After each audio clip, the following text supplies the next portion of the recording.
하나님 말씀 창세기 26장 26절에서 29절 말씀입니다.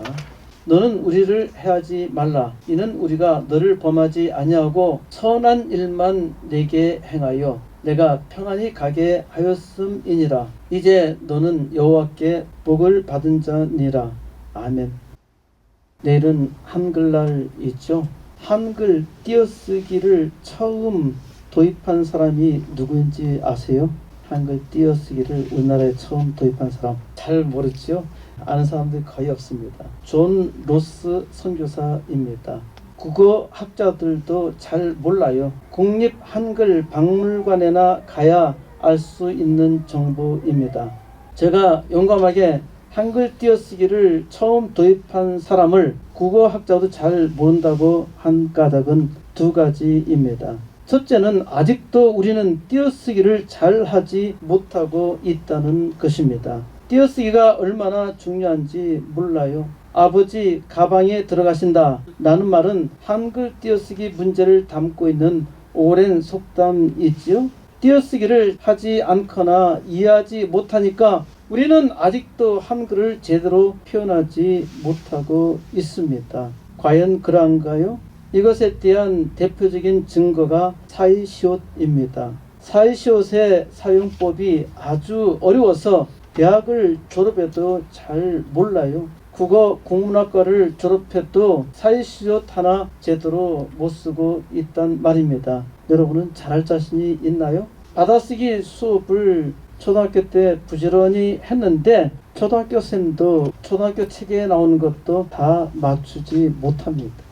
아마 국어학자들도 잘 모르고 심지어 사이시옷 규칙을 만들어 놓은 사람도 잘 모를 겁니다. 여러분 한번 시험해 보시랍니까? 위층이 맞나요? 위층이 맞나요? 그러면은 위쪽이 맞나요? 위쪽이 맞나요?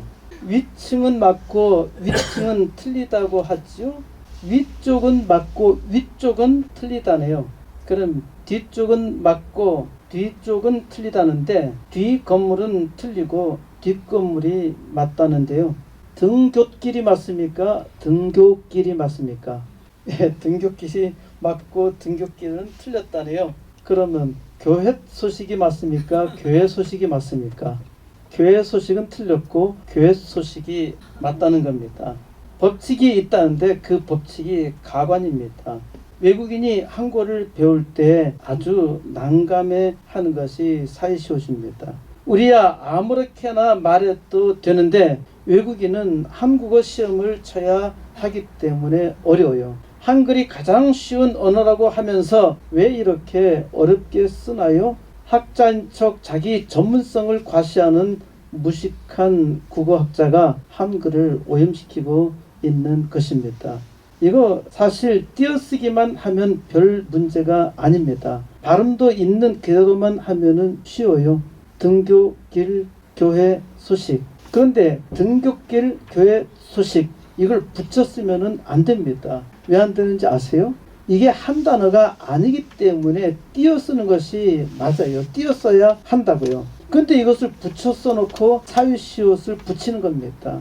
이런 상식조차도 없는 사람이 국어학자라니까 참 부끄러운 노릇이죠. 우리나라 국문법을 엉망으로 만들었단 말입니다. 제가 돈을 많이 벌면은 한글 수의쓰기 운동을 할 겁니다. 제가 40여 년 전부터 계속 가졌던 생각입니다. 머릿속이 복잡하다고 할 때 저는 머릿속이 복잡하다고 하는데 항상 자동적으로 머릿속이 복잡하다고 자동 고쳐놔요. 그래서 저는 항상 머릿속이 복잡하다고 따로 띄어쓰고 있습니다. 상당히 머릿속을 복잡하게 만들고 있죠. 머릿속을 띄어썼을 때 틀렸다고 말하는 사람은 없어요. 근데 이걸 붙였으면은 시옷을 안 붙였기 때문에 틀렸다는 겁니다. 한글 얼마나 어렵게 만들어놨는지 이해가 됩니까? 이걸 붙여가지고 한글 배우려는 사람을 애를 먹여서 되겠어요? 국어사전 찾아보세요. 머릿속이라고 나와 있는가? 안 나와 있습니다. 머리하고 속은 다른 겁니다.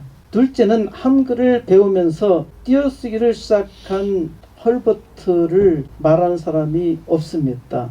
이는 역사가 없다는 것입니다. 왜 띄어쓰기를 해야 하는지 모르니까 글자를 아무 것이나 다 붙여 쓰는 것입니다.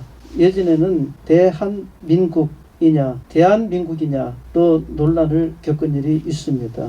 혹시 그런 경험을 한 기억이 나나요? 지금은 논란의 여지가 없이 대한민국이라 합니다마는 2014년도 어느 인터넷에 중학교 도덕책에는 대한민국으로 모두 표기가 되어 있습니다. 1. 대한민국 2. 대한민국 중 어느 것이 맞나요? 라는 질문이 올라와 있어요. 대한민국이 우리나라 정식 국호이기 때문에 당연 붙여야 하는데 어떤 사람이 띄어쓴 겁니다. 우리나라가 맞나요? 우리나라가 맞나요? 헷갈리세요? 이거 아주 웃깁니다. 초등학교에서 받아쓰기 시험에서 띄어쓰기도 하는데 이게 엉터리입니다. 대한민국을 뜻할 때는 우리나라라고 붙여 써야 한다는데 이게 맞아요? 아니에요. 우리나라는 대한민국을 뜻하는 고유명사가 아닙니다. 그런데 고유명사처럼 말하며 이것을 붙여 써야 한대요. 우리나라 써놓은 거 보면 다 붙여놓고 있어요. 그런데 이거 우리의 나라라는 말로서 우리나라 줄여서 말하기 때문에 우리나라는 원칙적으로 띄어써야 맞습니다. 존 로스 선교사는 1882년 최초의 한글 성경 예수 성교 누가복음 전서, 옛말에 이렇게 되어 있습니다. 예수 성교 누가복음 전서를 만들었습니다. 존 로스 선교사는 이보다 5년 전인 1877년 최초의 한글 띄어쓰기가 도입된 한국어 교재 조선어 첫걸음을 만들었습니다. 이 책은 외국인들이 한글을 배울 수 있도록 만든 책인데, 한글은 소리 글자로 이루어져 자모만 배우면 누구나 읽고 배울 수 있는 글자라며 한글의 우수성을 언급했던 것입니다. 한글 아래 발음 기호를 표시했는데 한글을 쉽게 읽도록 한 것으로, 요즘 인터넷 번역기에는 이 영어 밑에 한글로 쓰이는 거 혹시 보셨나요? 그래서 외국인들도 한글을 쉽게 읽을 수 있도록 했으니까 어찌 보면은 존 로스는 대단한 선구자였죠.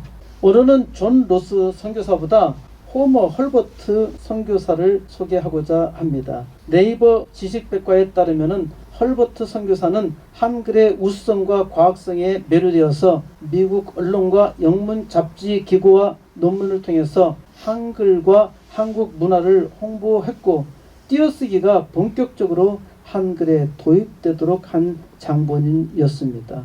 헐버트 선교사는 1950년 대한민국 정부에서 외국인 최초로 건국 공로 훈장 태극장을 받았고, 2014년 한글날에는 한글 학자이자 역사 연구사로서 금관 문화 훈장을 추서했습니다. 헐버트 선교사는 1949년 국빈으로 초대받아 한국을 방문했는데 일주일 후에 86세의 나이로 소천했습니다. 헐버트 선교사는 내가 젊은 날 사랑했던 한국 땅에 묻히고 싶다는 유지에 따라서 그의 유해는 양화진 외국인 선교사 묘원에 안장되어 있습니다. 헐버트 선교사는 1886년 조선에 들어와서 1889년 3년 후에 한글로 쓰여진 최초의 세계 지리서 사민필지를 저술해서 교재로 사용했는데, 전 세계의 지리, 사회, 문화에 대한 내용을 담고 있었으니까 대단히 의식적인 선구자였던 것이죠. 우리가 세계를 모르니까 섬나라 일본의 지배를 받은 것이지요. 사민필지의 서문에서는 조선 언문이 중국 글자에 비해 훨씬 편리하지만 도리어 언문을, 우리 한글을 언문이라고 하죠. 언문을 없인 여기니 매우 안타깝다. 이에 특별히 언문으로 세계 각국 지리와 풍속을 기록하려 한다고 하면서 당시 지배층이 한글 대신 어려운 한자 사용을 고수하는 관행을 지적했습니다. 헐버트 선교사는 아리랑을 처음으로 서양식 악보에 기록해서 알렸고, 1896년 서재필 주시경과 함께 우리나라 최초의 민간신문인 독립신문을 발간하였고 배제학당에서 가르쳤던 제자 한글학자 주시경과 함께 국문연구소를 설립하여서 한글을 연구하며 띄어쓰기 마침표, 쉼표를 도입했습니다. 헐버트 선교사는 고종 황제의 특사로 대한제국의 독립운동을 지지하고 지원하였으며 1907년 헤이그 밀사 파견을 도왔고 이준 열사보다 먼저 헤이그에 가서 활동했습니다. 국사편찬위원회 자료에 따르면 일제 통감부 기밀문서에서 안중근 장군은 일본 순사에게 조사를 받던 1909년 12월 2일 한국인이라면 헐버트를 하루도 잊어서는 안 된다 라는 말을 남겼는데 우리는 부끄럽게도 헐벗이라는 이름을 잊어 우리의 정신이 아직도 헐벗어 있음을 보여주고 있습니다. 헐버트의 한국식 이름은 헐벗입니다. 이 외에 또 여러 가지 한국 이름이 있는데요. 이 헐버트의 회고록에는 배우기 시작한 지 사흘 만에 한글을 읽고 썼으며 일주일 만에 조선인들이 위대한 문자인 한글을 무시하고 있다는 사실을 발견했다고 적었습니다. 헐버트 선교사는 한국어 연구와 보급에 있어서 한국 사람보다 더 앞장선 한글 학자였습니다. 헐버트 선교사는 자기가 책임을 맡은 코리안 리포지터리지의 1896년 6월에 조선 문자라는 제목으로 이렇게 썼습니다. 신문제와 특권의식을 고착시키고 게으름을 낳게 하는 중국 글자를 내던지고 이 새로운 표현 문자를 받아들였더라면 조선인에게는 무한한 축복이 있었으리라. 하지만 허물을 고치는데 너무 늦었다는 법은 없다.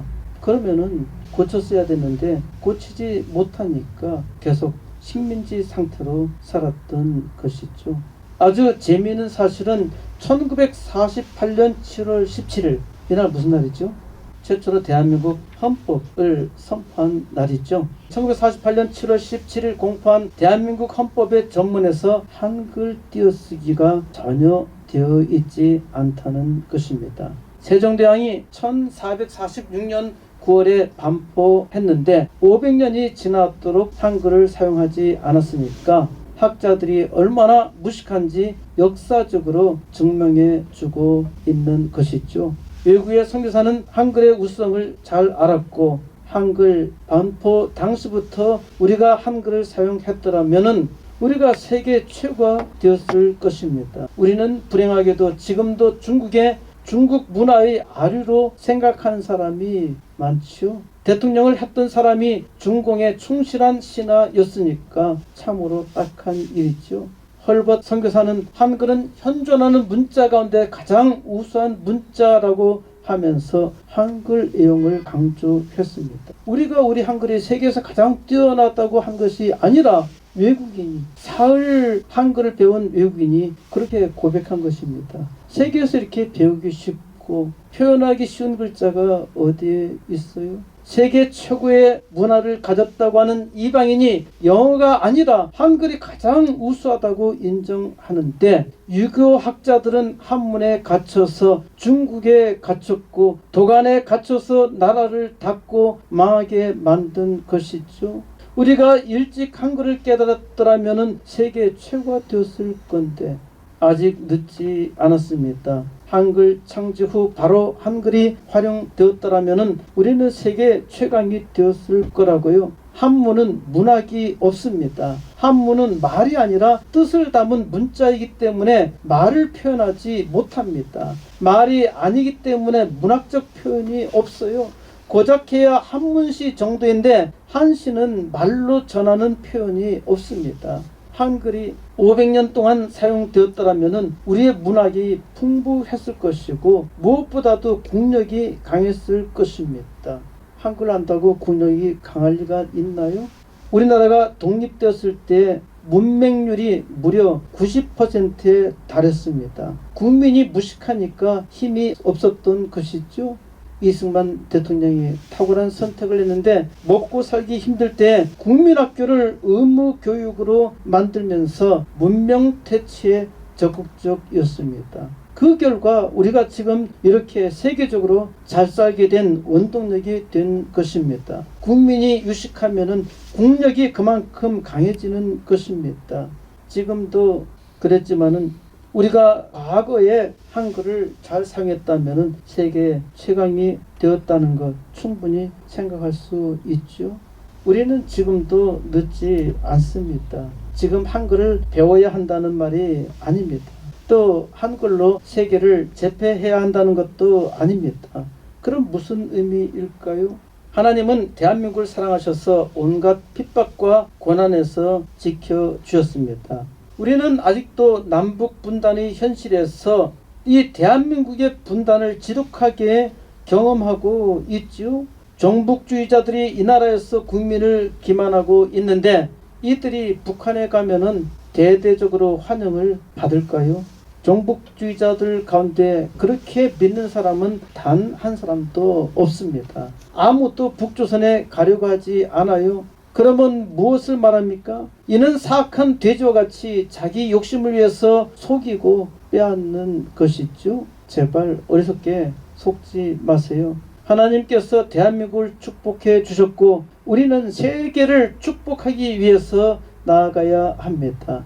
우리가 하나님께서 주신 축복을 감당하지 못한다면은 우리는 비참하게 종노릇할 수밖에 없습니다. 하나님은 이러한 사실을 하나님께서 선택한 이스라엘 백성을 통해서 분명히 보여주셨습니다. 하나님의 백성이 아닌 자들은 아무렇게나 살아도 잘 살 수 있겠지만은 하나님의 백성은 반드시 말씀을 듣고 순종하야만 복된 역사를 이룹니다. 자기만 복될 뿐만 아니라 세상을 복되게 하지요. 하나님의 백성이 그 말씀을 듣지 않으면은 하나님의 백성이 아니죠. 하나님의 백성이 세상의 종노릇하고 심지어 하나님을 대적하는 무리들에게 시녀 노릇하고 있는데 어찌 하나님의 복을 감당할 수 있겠습니까? 하나님께서 오늘은 이삭을 통해서 우리에게 계시해 주십니다. 하나님께서 주시는 계시의 말씀을 통해서 오늘 하나님께서 우리에게 주신 비전을 바라보며 비전의 역사 이루시기 바랍니다. 창세기 26장 1절 아브람 때 첫 흉년이 들었더니 그 땅에 또 흉년이 들매 이삭이 그랄로 가서 필리스틴 왕 아비멜렉에게 이르렀더니 아브람의 때에 첫 흉년이 들었다고 했는데 지금 그의 아들 이삭에게 일어난 흉년은 적어도 90년이 경과했을 것입니다. 이삭이 흉년으로 인해서 먹을 것이 없자 그랄로 가는데 이 그랄 지방은 자기 아버지 아브라함이 두 번째 흉년이 들었을 때 피신한 땅입니다. 필리스틴 왕 아비멜렉이라고 했는데 아브라함 때에도 아비멜렉이었습니다. 그러면은 아비멜렉 왕이 그렇게 오래 살았다는 것일까요? 아비멜렉이라는 이름은 이집트의 파라오처럼 왕을 지칭하는 이름이었습니다. 아비는 아버지라는 뜻이라 했지요. 멜렉은 왕이라는 뜻입니다. 그러니까 아비멜렉은 아버지 왕이라는 뜻입니다. 이삭이 브엘라헤로이 근처에 거주했는데 흉년으로 인해서 필리스틴 땅 그랄로 갔다는 것입니다. 2절 여호와께서 이삭에게 나타나 이르시되 이집트로 내려가지 말고 내가 네게 지시하는 땅에 거주하라. 여호와 하나님이 이삭에게 나타나 말씀하십니다. 하나님께서 이삭에게 이집트 땅으로 가지 말고 내가 네게 지시하는 땅에 거주하라고 하십니다. 이삭의 아버지 아브라함은 1차 흉년 때에 이집트로 갔죠. 나중에 이삭의 아들 야곱은 흉년으로 말미암아 이집트로 갑니다. 거기서 야곱의 후손이 430년간 종살이 했죠. 그런데 하나님은 이삭에게 이집트로 가지 말라고 하십니다. 왜냐하면 이집트로 갈 수도 있다는 것이죠. 이집트 나일강은 풍요의 땅이기 때문에 가뭄이 되면은 그쪽으로 자연 흘러들어갈 수 있어요. 하나님은 이집트 땅으로 가지 말고 내가 네게 지시하는 땅에 거주하라고 하셨는데 하나님께서 아브라함에게 지시한 땅으로 가라는 것입니다. 아브라함에게 지시한 땅은 가나안 땅입니다. 3절 이 땅에 거리하면 내가 너와 함께 있어 내게 복을 주고 내가 이 모든 땅을 너와 내 자손에게 주리라. 내가 내 아버지 아브라함에게 맹세한 것을 이루어 내 자손을 하늘의 별과 같이 번성하게 하며 이 모든 땅을 내 자손에게 주리니 내 자손으로 말미암아 천하 만민이 복을 받으리라. 이는 아브라함이 내 말을 순종하고 내 명령과 내 계명과 내 율례와 내 법도를 지켰음이라 하시니라. 이 땅에 거리하면 이 땅은 하나님께서 아브라함에게 약속으로 주신 가나안 땅입니다. 약속의 땅이죠. 하나님께서 가나안 땅으로 가라 하셨고 그러면 복을 주신다고 하셨는데 아브라함이 순종할 때 하나님께서 복을 주셨음을 말씀하시는데 이삭은 하나님을 믿는 믿음으로 살지 못합니다. 하나님을 믿는 사람이라 하더라도 위기에 닥치게 되면은 하나님께서 말씀하셔도 잘 듣지 않습니다.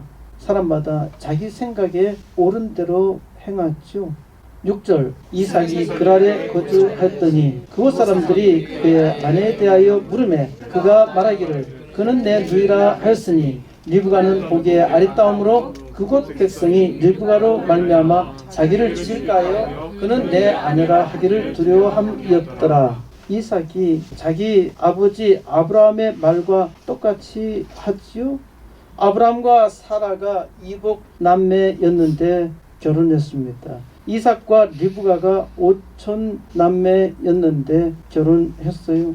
그러니까 이삭이 리브가를 자기 누이라 말한 것은 사실입니다. 하지만 둘이 결혼했기 때문에 부부지간이므로 이렇게 말한 것은 자기가 살고자 해서 말한 거짓말이죠. 이삭이 자기 아버지 아브라함이 범했던 것과 같이 똑같은 잘못을 범한 것입니다.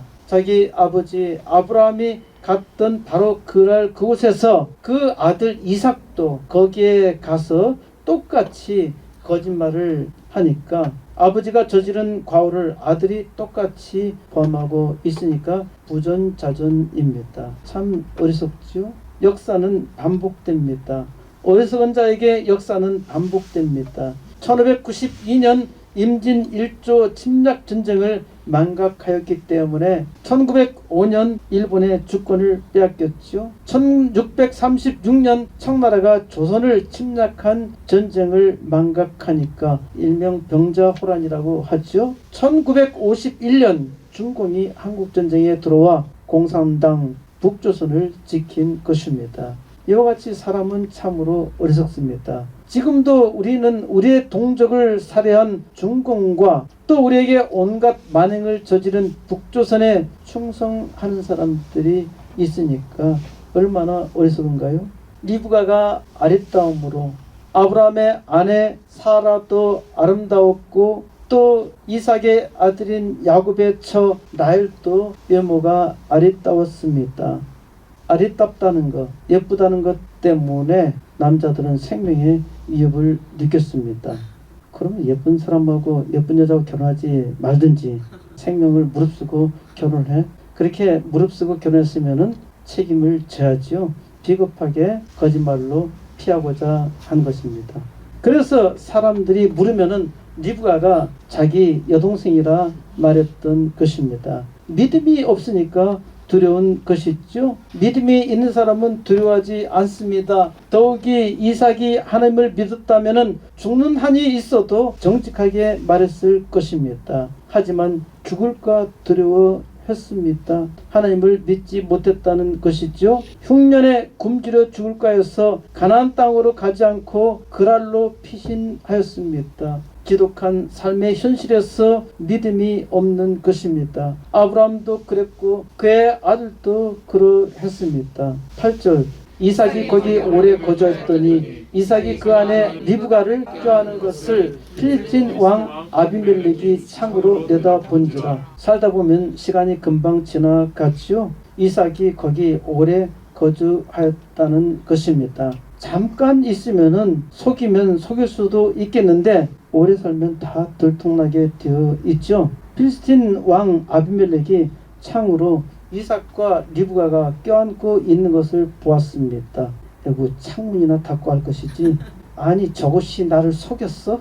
9절, 예, 아비멜렉이 이삭을 불러 이르되 그가 분명히 내 아내거늘 어찌 내 누이라 했느냐. 이삭이 그에게 대답하되 내 상백에 그로 말미암아 내가 죽게 될까 두려워하였음이로라.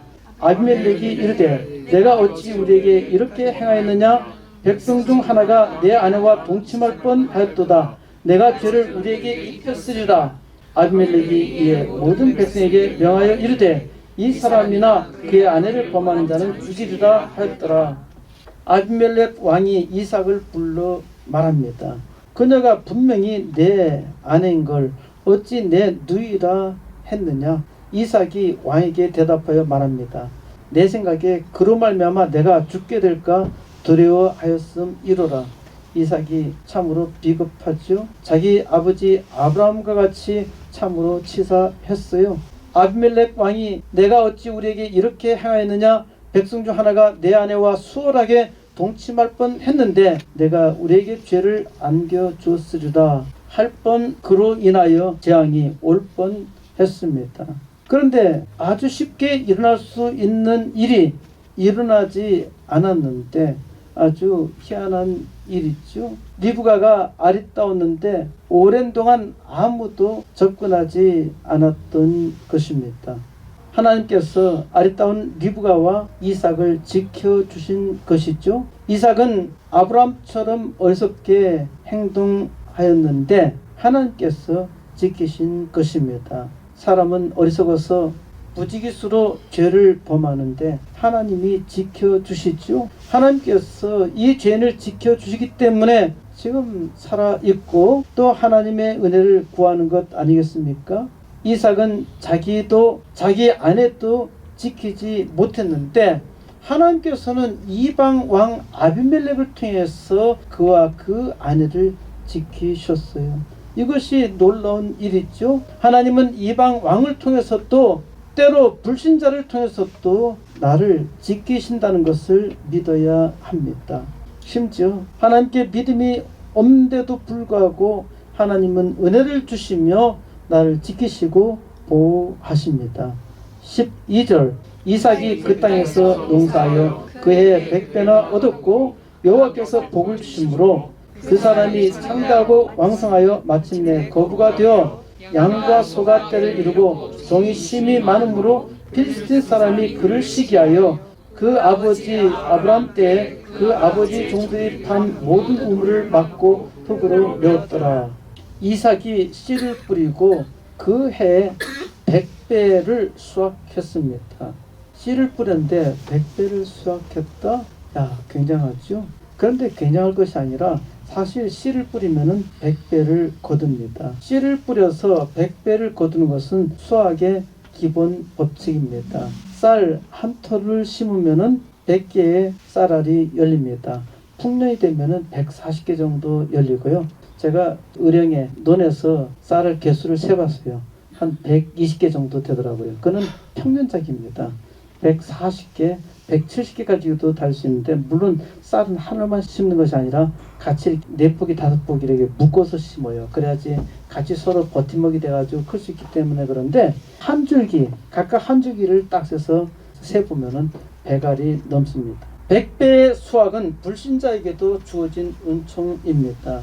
100배만 거두어도 복인데 사실 100배를 거두지 못합니다. 다 받은 복대로 살면은 다 부자가 되죠. 하지만 가난한 사람들이 많아요. 하나님께서 복을 주셔도 사람이 받지 못한다는 것입니다. 예수님께서도 말씀하셨어요. 마태복음 13장 23절에서 좋은 땅에 뿌려졌다는 것은 말씀을 듣고 깨닫는 자니 결실하여 어떤 것은 100배, 어떤 것은 60배, 어떤 것은 30배가 되느니라 하시더라. 하나님의 백성은 말씀을 잘 듣고 깨달을 때 어떤 것은 30배, 어떤 것은 60배, 어떤 것은 100배의 결실을 맺습니다. 여호와 하나님께서 복을 주심으로 여호와께서 복을 주심으로 이삭이 창대하고 계속 창대하여 거부가 되었습니다. 이삭은 양과 소가 때를 이루었고 종을 심히 많이 소유했습니다. 이방인 이삭이 부자가 되자 필리스틴 사람은 이삭을 시기하기 시작한 것입니다. 이삭의 아버지 아브람 때 그의 아버지 종들이 판 모든 우물을 필리스틴 사람들이 막고 흙으로 메웠습니다. 더 이상 이 땅에서 살지 말라고 하는 테러를 일으키고 있는 것이죠. 한국인 손정의가 일본 최고의 부자가 되자 일본 사람들이 비난합니다. 손정의는 그 비난에 일본 이름으로 창씨 개명을 했습니다. 하나님의 백성도 세상에서 거부가 되면 사람들이 시기합니다. 사람들의 시기에 두려워서 믿음으로 살지 못한 사람도 있습니다. 그러니까 더욱 쪼그라들더라고요. 하나님이 거부로 만들어 주셨으면 더욱 하나님의 영광을 위해서 살아야 하지요. 거부가 자기 혼자 잘 먹고 잘 사는 것이 아니라 빛과 소금으로 살라는 것입니다. 16절 아비멜렉이 이삭이 이르되 내가 우리보다 크게 강성한즉 우리를 떠나라. 이삭이 아주 잘 되니까 백성들의 원성이 아주 컸죠. 그래서 아비멜렉 왕이 나서서 이삭에게 말합니다. 내가 우리보다 크게 강력하게 되었으니까 우리를 좀 떠나줘. 아비멜렉 왕은 이삭에게 자기 땅을 떠나라 했던 것입니다. 17절 이삭이 그곳을 떠나 그랄 골짜기에 장막을 치고 거기 거류하며 그 아버지 아브람 때 팠던 우물들을 다시 팠으니 이는 아브라함이 죽은 후에 필리스틴 사람이 그 우물들을 메웠음이라. 이삭이 그 우물들의 이름을 그의 아버지가 부르던 이름으로 불렀더라. 이삭이 거기를 떠나 그랄 골짜기에 장막을 치고 거기 머물러 삽니다. 아마도 그랄 땅에서 어느 골짜기로 조금 이동했는가 합니다. 이삭이 자기 아버지 아브라함 때 팠던 우물들을 다시 팠다는데 이삭이 자기 아버지 아브라함이 이 사실은 이삭이 자기 아버지 아브라함이 살았던 곳으로 갔다는 것이죠. 아브라함이 죽은 후에 필리스틴 사람이 그 우물들을 메웠기 때문에 이삭이 그 우물을 다시 판 것입니다. 이삭이 그 우물들의 이름을 자기 아버지가 부르던 이름으로 불렀다는데 그 이름이 무엇인지 성경에 기록되어 있지는 않습니다. 그 이름이 기록되어 있지 않다는 것은 아마도 그 앞에 나온 이름이 아닌가 합니다. 그래서 저는 부엘세바라 생각하는데 창세기 21장 3절에서 아브라함이 아비멜렉 왕과 우물의 소유권에 대해서 확인하는데 암양 새끼 7을 받아서 나로 하여금 이 우물판 증거가 되게 하라는 것에서 부엘세바가 이름한 것이죠. 이후에 나오는 23절에서 이삭이 거기에서부터 부엘세바로 올라갔다는 것으로 볼 때 부엘세바가 아닐 수도 있겠습니다만은 이삭이 계속 이동한 것을 보면은 다시 부엘세바로 돌아온 것이 아닌가 하는 생각이 듭니다.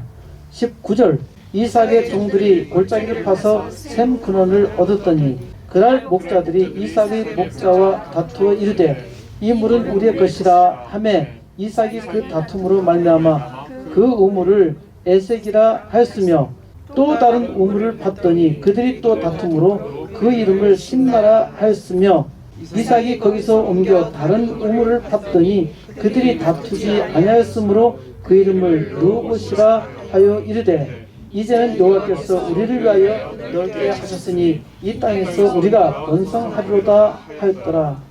이삭의 종들이 골짜기를 파서 샘 근원을 얻었다 했는데 샘 근원은 샘이 흐르는 우물이라는 것입니다. 우물은 고여있는 물을 말하고 샘은 솟아나는 물을 말합니다. 샘은 땅속 깊은 곳에 안반 밑으로 흘러가는 지하수로 가뭄에도 물이 흐릅니다. 그런데 그날 목자들이 이 샘 우물에 와서 텃세를 부리는 것입니다. 여기는 그랄 땅이니까 이것이 자기 셈이라 우기는 것입니다. 그래서 이삭은 그 다툼으로 말미암아 그 우물의 이름을 에색이라 했습니다. 에색은 다툼이라는 뜻입니다. 그래서 이삭은 또 피하여 다른 우물을 팠더니까 또 와서 시비를 거는 겁니다. 그래서 그 이름을 이번에는 신나라 했습니다. 신나는 적대감이라는 뜻입니다. 그러니까 에색샘보다 더 싸움이 심하여 그 적대감을 노골적으로 표명했기 때문에 이삭은 신나라 이름을 지었습니다. 이삭이 또 거기서 옮겨서 다른 우물을 팠습니다. 이제 그들은 더 이상 다투지 아니했기 때문에 그 이름을 르호봇이라 했습니다. 이제는 여호와께서 우리를 위하여 넓게 하셨으니 이 땅에서 우리가 번성하리로다. 르호봇이라는 이름은 넓게 하셨으니 넓은 공간이라는 뜻입니다. 이삭은 필리스틴 사람들의 방해에도 불구하고 계속 옮겨 다니면서 우물을 팠어요. 우물을 파니까 시비를 걸었고 또 파니까 더 악한 감정으로 공격해 왔는데 그럼에도 불구하고 또 우물을 팠더니 더 이상 다툼이 없었습니다. 아마 이전에 판 우물로 그랄 사람들이 그것으로 만족할 수도 있었겠습니다마는 이삭이 하나님께 이제는 여호와께서 우리를 위하여 넓게 하셨으니 라고 고백한 말을 보면은 이삭은 고난 속에서 기도했고 하나님께서 응답하셨던 것입니다.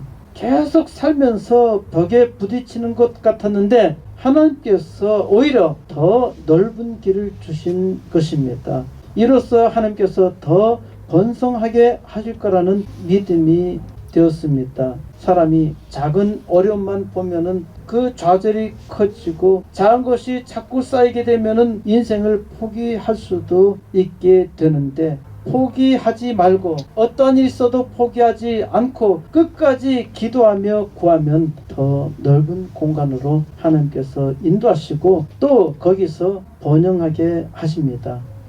23절 이삭이 거기서부터 브에스바로 올라갔더니 그 밤에 여호와께서 그에게 나타나 이르시되 나는 내 아버지 아브라함의 하나님이니 두려워하지 말라. 내 종 아브라함을 위하여 내가 너와 함께 있어 내게 복을 주어 내 자손이 번성하게 하리라 하신지라. 이삭이 그곳에 제단을 쌓고 여호와 이름을 부르며 거기 장막을 쳤더니 이삭의 종들이 거기서도 우물을 팠더라.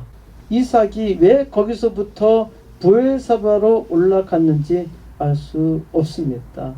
아마도 그랄에서 살기가 어려웠던 것이 아닐까 합니다. 그 밤에 여호와 하나님께서 이삭에게 나타나셨습니다. 나는 내 아버지 아브라함의 하나님이니 두려워하지 말라. 내 종 아브라함을 위하여 내가 너와 함께 있어 내게 복을 주어 내 자손이 번성하게 하리라. 하나님께서 이삭에게 나타나셔서 아브라함에게 약속하신 대로 복을 주시겠다고 말씀하셨습니다. 이삭이 거기에서 난생 처음으로 제단을 쌓았고 여호와의 이름을 불렀습니다. 이삭은 하나님께서 자기와 함께 하신다는 것을 비로소 깨달았던 것입니다. 이삭이 거기서 장막을 쳤어요. 장막을 쳤다는 것은 여기서 살겠다는 것입니다. 하나님께서 함께 하시며 복을 주시니 거기서 살겠다는 것이죠. 이삭의 종들이 거기서도 우물을 팠습니다. 우물을 파는 것은 건조한 땅에서 생존을 위한 필수적인 아이템이죠. 26절 아비멜렉이 그 친구 아우삭과 군대장관 비굴과 더불어 그랄에서부터 이삭에게로 온지라. 이삭이 그들에게 이르되 너희가 나를 미워하여 나에게 너희를 떠나게 할거늘 어찌하여 내게 왔느냐. 그들이 이르되 여호와께서 너와 함께 계심을 우리가 분명히 보았으므로 우리 사이 곧 우리와 너 사이에 맹세하여 너와 계약을 맺으리라 말하노라. 너는 우리를 해하지 말라. 이는 우리가 너를 범하지 아니하고 선한 일만 내게 행하여 내가 평안히 가게 하였음이니라. 이제 너는 여호와께 복을 받은 자니라. 아비멜렉 왕이 그의 친구 아우삭과 친구라고 했는데 고문으로 추정됩니다. 그의 고문 아우삭과 군대장관 비굴과 함께 그랄에서부터 이삭에게로 왔습니다. 아비멜렉 왕과 고문과 군대 장관이 함께 이삭에게 나타나자 이삭은 참으로 기이하게 생각했습니다. 너희가 나를 미워하여 나에게 너희를 떠나게 하였거늘 어찌하여 내게 왔냐? 너희가 나를 싫어해서 나를 내쫓았잖아. 그런데 왜 내게 왔어? 라고 말합니다. 대체 나를 찾아온 이유가 뭐야? 이삭은 기분 나쁘다는 것이죠. 아비멜렉 왕이 고문관과 군사령관과 함께 왜 이삭에게 왔겠습니까? 이들은 아주 놀라운 말을 합니다. 여호와께서 너와 함께 계심을 우리가 분명히 보았으므로 우리 사이 곧 우리와 너 사이에 맹세하여 너와 계약을 맺으리라 말하였노라. 이는 이삭이 아주 막강해졌다는 것이죠. 그러니까 이삭이 힘이 강할 때 내쫓았고 힘이 강하자 이삭과 평화조약을 맺으러 온 것입니다. 과거 이삭의 아버지 아브라함에게도 아비멜렉 왕은 이와 같이 똑같은 일을 했습니다. 여기서 아비멜렉 왕은 여호와께서 너와 함께 계심을 우리가 분명히 보았다고 말합니다. 이삭이 나그네로 이 필스틴 땅에 피신해 왔을 때는 거지 같았죠. 그런데 이삭이 어마어마하게 거부가 되었고 그의 힘이 막강해지는 것을 보자 아비멜렉 왕은 하나님이 너와 함께 하신 일이라 고백한 것입니다. 아비멜렉 왕은 또 이렇게 말합니다. 너는 우리를 해하지 말라. 이는 우리가 너를 범하지 아니하고 선한 일만 내게 행하여 내가 평안히 가게 하였음이니라. 이제 너는 여호와께 복을 받은 자니라. 너는 우리를 해하지 말라. 우리를 공격하지 말라는 것이죠. 우리와 싸우지 말라는 것입니다. 아비멜렉 왕은 이삭이 강력하게 되자 추방했잖아요. 그런데 아비멜렉 왕은 지금 말하는 것이 우리가 너를 범하지 않고 선한 일만 내게 행하여 내가 평안히 가게 했다고 합니다. 사람은 자기가 행한 악행은 생각하지 못하고 자기가 한 선한 일만 기억합니다. 그러니까 내가 지금 이렇게 된 것이 우리가 너를 선한 마음으로 내보내줬기 때문에 이렇게 된 것이지 우리가 그때 너를 공격해서 너를 죽이거나 내 모든 것을 빼앗았다면은 내가 지금 이렇게 될 리가 없잖아. 우리는 너에게 선을 베푼 것이야. 사람은 자기가 선한 일 한 것만 기억하고 말하죠. 지금 내가 이렇게 잘된 것이 내 덕이야. 내가 그래도 너를 지켜주었잖아. 너를 평안히 가게 만들었는데 그것도 내 덕이야. 그런데 너는 여호와께 복을 받은 자야. 내가 이 땅에서도 쫓겨났는데 내가 이렇게 막강하게 거부가 되었다는 것은 여호와 하나님께서 너를 지켜주었다는 것이죠. 아비멜렉 왕은 이삭의 축복을 인정했습니다. 하나님의 백성이 아주 크게 강성해지면은 세상 사람들도 와서 인정합니다. 하나님께서 복을 주셨음을 인정하고 타협하고자 하기도 하지요. 하지만 하나님의 사람이 비굴하게 살면은 세상 왕들이 와서 비굴하게 굴도록 만들고 있잖아요. 하나님께서 우리에게 복을 주셨어요. 그러면은 복을 받은 자로 살아야 하죠. 하나님께서 주신 복으로 세상을 복되게 해야 하죠. 너는 여호와께 복을 받은 자, 여러분은 여호와께 복을 받은 자입니까? 하나님 앞에서 복을 받은 자로 확신하고 있습니까? 세상 사람들도 여러분이 여호와 하나님께 복을 받은 자로 믿고 있습니까? 아니면 아직도 생존을 위해서 우물을 파고 있습니까? 자꾸 사람들이 와서 우물을 뺏어가고 방해합니까? 거기서 살지 못하고 쫓겨나서 자기 인생을 한탄하며 슬퍼하고 있습니까? 우물을 파서 뭔가 하려고 하면은 와서 사람들이 방해를 해. 다른 데로 가서 또 파. 거기서도 또 사람들이 방해를 해. 또 다른 데로 가서 우물을 파.